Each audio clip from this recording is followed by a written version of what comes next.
കൂട്ടുകാരെ, ഞാൻ വായിച്ചത് ഒരു കുടിയും കുഞ്ഞു പെങ്ങളും എന്ന പുസ്തകമാണ്.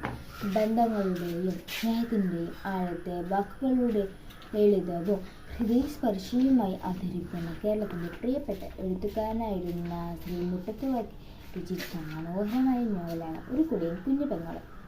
അമ്മയും അച്ഛനും ഇല്ലാത്ത സഹോദരങ്ങളാണ് ബേബിയും ലില്ലിയും. അമ്മയുടെ സഹോദരിയോടൊപ്പമാണ് അവർ താമസിച്ചിരുന്നത്. പേരമ്മ എപ്പോഴും അവരെ ഉപദ്രവിക്കുമായിരുന്നു. നല്ല വസ്ത്രങ്ങളോ കഴിക്കാൻ ഭക്ഷണം പോലും അവർക്ക് ഉണ്ടായിരുന്നില്ല. അലസലായ മഴയുള്ള ഒരു ദിവസം തൻ്റെ കുഞ്ഞു പെങ്ങൾ മനനയാതിരിക്കാൻ വേണ്ടി കൂടെ പഠിക്കുന്ന ഗ്രേസിയുടെ കുടയിൽ കയറി സ്കൂളിലേക്ക് പോകാൻ ആവശ്യപ്പെടുന്നു. എന്നാൽ പണക്കാരിയായ ഗ്രേസി അവളെ കുടയിൽ നിർത്തുന്നില്ല.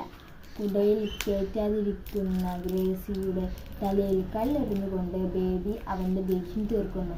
എന്നാൽ പോലീസുകാർ പിടിക്കുമെന്ന ഭയം കാരണം 11 വയസ്സുകാരൻ ബേബി തൻ്റെ പെങ്ങളോട് ഒരു കൊച്ചു കുടയുമായി വരാം എന്ന് പറഞ്ഞ് നാട് വിട്ട് ഓടിപ്പോകുന്നു. ബേബി പട്ടണത്തിലെത്തി പല ജോലികളും ചെയ്ത് കുട വാങ്ങാനുള്ള പണം സ്വരൂപിക്കുവാൻ തുടങ്ങി. തൻ്റെ കൂടെയുള്ള ഒരു കുട്ടി ആ പണം മോഷ്ടിക്കുന്നു. അതോടെ ആ ജോലി ഉപേക്ഷിക്കുന്നു. ഇതിനിടെ പേരമ്മയുടെ ഉപദ്രവം കാരണം വീട് വിട്ടിറങ്ങി ലില്ലി ഒരു ഡോക്ടറും കുടുംബവും സംരക്ഷിക്കുന്നു. അലഞ്ഞു തിരിഞ്ഞു നടന്ന ബേബി അവൻ ഒരിക്കൽ സഹായിച്ച സൗദാമിനി എന്ന സ്ത്രീ തൻ്റെ അനുജനെ പോലെ കണ്ടു വളർത്തി. ലില്ലിയെയും ഡോക്ടറുടെ മകളുടെയും സംഗീതം പഠിപ്പിച്ചിരുന്നത് സൗദാമിനിയായിരുന്നു. അങ്ങനെ ബേബി അവൻ്റെ കുഞ്ഞു പെങ്ങളും ഒന്നിക്കുന്നു.